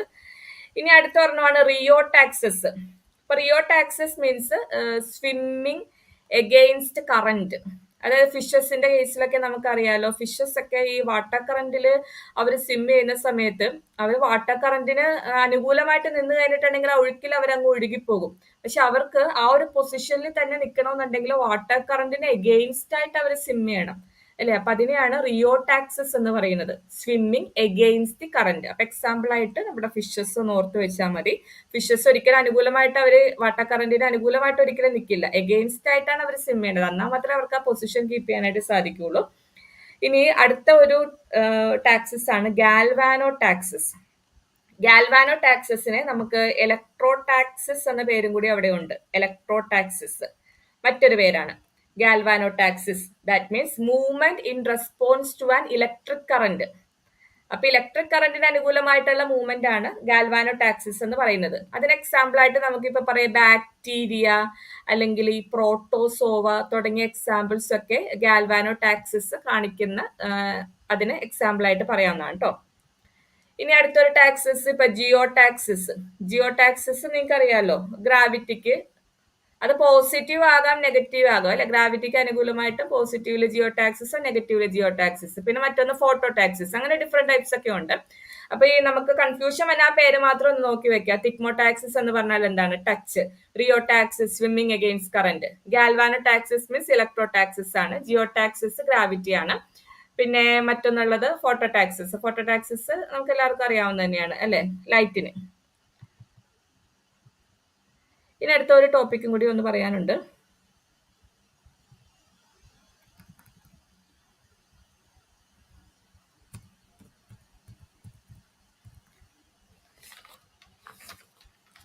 അതായത് നമ്മൾ എത്തോളജിയില് ഇപ്പോ ആനിമൽസിന്റെ ഒരു ബിഹേവിയർ അതിനെ ബേസ് ചെയ്തിട്ടാണല്ലോ. അപ്പോൾ അതിനെ ബേസ് ചെയ്തിട്ട് 1-2 ടേംസ് ഈസിയാണ്, ഒന്ന് ഓർത്ത് വെച്ചാൽ മതി. വെസ്പെറൽ. വെസ്പെറൽ മീൻസ് ചില animals they are active at desk. ഈ ഡസ്ക് ആൻഡ് ഡൗൺ ചിലപ്പോൾ നിങ്ങൾ കേട്ടിട്ടുണ്ടാകും. Desk, DUSK. ഡസ്ക് എന്ന് പറയുമ്പോൾ ലേറ്റ് അവേഴ്സ് ആണ്. ലേറ്റ് അവേഴ്സ് എന്ന് പറയുമ്പോഴേക്കും നമ്മുടെ ഒരു ഈവനിങ് ടൈം, ഒരു സന്ധ്യാസമയം എന്നൊക്കെ പറയുമല്ലോ. അപ്പൊ ചില ആനിമൽസ് ഈ ലേറ്റ് അവേഴ്സിൽ മാത്രമായിരിക്കും അവർ ആക്റ്റീവ് ആവുന്നത്, ബാക്കി സമയത്തൊക്കെ അവർ ഇനാക്റ്റീവ് ആയിരിക്കും. അപ്പൊ അങ്ങനെയുള്ള ആനിമൽസിനെയാണ് വെസ്പെറൽ എന്ന് പറഞ്ഞാൽ. ദേ ആർ ആക്റ്റീവ് അറ്റ് ഡസ്ക്. പിന്നെ അടുത്തത് ഡയൂർണൽ. ഡയൂർണൽ നിങ്ങൾക്ക് അറിയാൻ പറ്റുമല്ലോ. ഡയൂർണൽ മീൻസ് ഏത് സമയത്താണ് അവർ ആക്റ്റീവ് ആയിരിക്കുന്നത്? ഡയൂർണൽ ഏത് സമയത്താണ്?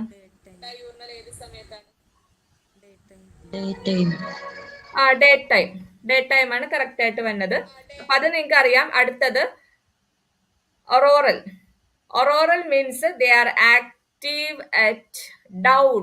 DAWN. ഡൗൺ എന്ന് പറയുമ്പോൾ ഡസ്കിന്റെ നേരെ ഓപ്പോസിറ്റ് ആണ്. അതായത് ഏർലി അവേഴ്സ്, അതായത് നമ്മുടെ ഏർലി മോർണിംഗ് ആ ഒരു സമയത്ത്, ആക്റ്റീവ് ആയിട്ടുള്ള ആനിമൽസ് ആണ് അറോറൽ എന്ന് പറയുന്നത്. പിന്നെ അടുത്തതാണ് crepuscular. Crepuscular means they are active at twilight. Crepuscular means they are active at twilight. TWILIGHT. That means ഈ animals they are active both at dusk and dawn. ഡസ്കിലും ഡൗണിലും രണ്ട് സമയത്തും ആക്റ്റീവ് ആയിരിക്കും. അതായത് ഏർലി മോർണിംഗ്, അതേപോലെ തന്നെ ലേറ്റ് അവേഴ്സ്, രണ്ട് സമയത്ത് മാത്രമായിരിക്കും ആക്റ്റീവ്. ഇൻ ബിറ്റ്വീൻ അവർ ഇനാക്റ്റീവ് ആയിരിക്കും.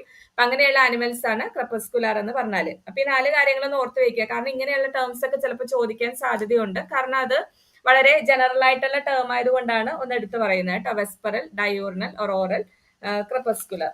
ഇത്രയും കാര്യങ്ങളാണ് അഡീഷണൽ ആയിട്ട് പറയാനുള്ളത്. ദെൻ അപ്പൊ ഇതിന്റെ എല്ലാം ഇത്രേ ഉള്ളൂ കേട്ടോ അസൈൻമെന്റ് ഡിസ്കഷൻ. അപ്പോൾ എനിക്ക് തോന്നുന്നത് ഇത് വളരെ ചെറിയൊരു ടോപ്പിക്കാണ്, എവല്യൂഷൻ എത്തോളജി. അതേപോലെ തന്നെ സൂജിയോഗ്രഫിയും ഇമ്പോർട്ടന്റ് ആയിട്ടുള്ളതാണ്. പക്ഷെ ഇതിൽ തന്നെ ഏറ്റവും ഇമ്പോർട്ടന്റ് ഏതാന്ന് വെച്ച് കഴിഞ്ഞിട്ടുണ്ടെങ്കിൽ തീർച്ചയായിട്ടും എവല്യൂഷനാണ്. 1-2 ചോദ്യം ഉറപ്പായിട്ടും ഉണ്ടാകും. 4 ചോദ്യങ്ങൾ വരെയൊക്കെ പോയിട്ടുണ്ട്. അപ്പൊ നന്നായിട്ട് നിങ്ങൾ പഠിക്കാനായിട്ട് ശ്രദ്ധിക്കുക കേട്ടോ. ദെൻ ഇതിന്റെ എല്ലാം ഈ ക്ലാസ്സിൽ മാത്രമേ ഉണ്ടാവുള്ളൂ. PDF നോട്ട് ആൻസേഴ്സ് മാത്രമായിട്ട് തരുന്നുള്ളൂ കേട്ടോ. ബാക്കി നിങ്ങൾ ഈ വീഡിയോ നോക്കി പഠിക്കാനായിട്ട് ശ്രദ്ധിക്കുക. അഡീഷണൽ ആയിട്ടുള്ള കാര്യങ്ങളാണ്. അപ്പൊ നിർബന്ധിക്കുന്നില്ല, ഇതെല്ലാം ഔട്ട് ഓഫ് സിലബസ് ആണ് കുറച്ച് കാര്യങ്ങൾ. അതായത് ഈ ലാസ്റ്റ് പറഞ്ഞ കാര്യങ്ങളൊക്കെ ചോദിക്കാൻ സാധ്യത ഉണ്ടോ എന്ന് വെച്ചിട്ടുണ്ടെങ്കിൽ വലിയ ഉറപ്പില്ല. പക്ഷെ നിങ്ങൾക്ക് ആദ്യം പറഞ്ഞ കുറെ ലോസ് ഉണ്ടല്ലോ, തിയറി ഓഫ് പാൻജനസിസ്, ബയോജനറ്റിക് ലോ, അങ്ങനെയുള്ള ലോസ് എല്ലാം നിങ്ങൾ കൃത്യമായിട്ട് നോക്കി പോകാനായിട്ട് ശ്രദ്ധിക്കുക. ഇതൊക്കെ അഡീഷണൽ ആയിട്ടുള്ള കാര്യങ്ങളാണ്. അപ്പൊ നിങ്ങൾക്ക് അത് സമയം ഉണ്ടെങ്കിൽ ജസ്റ്റ് ഒന്ന് നോക്കി പോയാലും മതി. ഓക്കെ, അപ്പൊ ഇത്രയും കാര്യങ്ങളാണ് നമുക്ക് അസൈൻമെന്റ് ഡിസ്കഷനിലുള്ള കേട്ടോ. പിന്നെ നിങ്ങൾക്ക് എന്തെങ്കിലും ചോദിക്കാനുണ്ടോ? ഓക്കെ, ഇല്ലാന്നുണ്ടെങ്കിൽ വൈൻഡ് അപ്പ് ചെയ്യാം. പിന്നെ പേഴ്സണലി ചോദിക്കുന്നവർക്ക് പേഴ്സണലി മെസ്സേജ് ഇട്ടാലും മതി കേട്ടോ. So thank you. Thank you, Miss.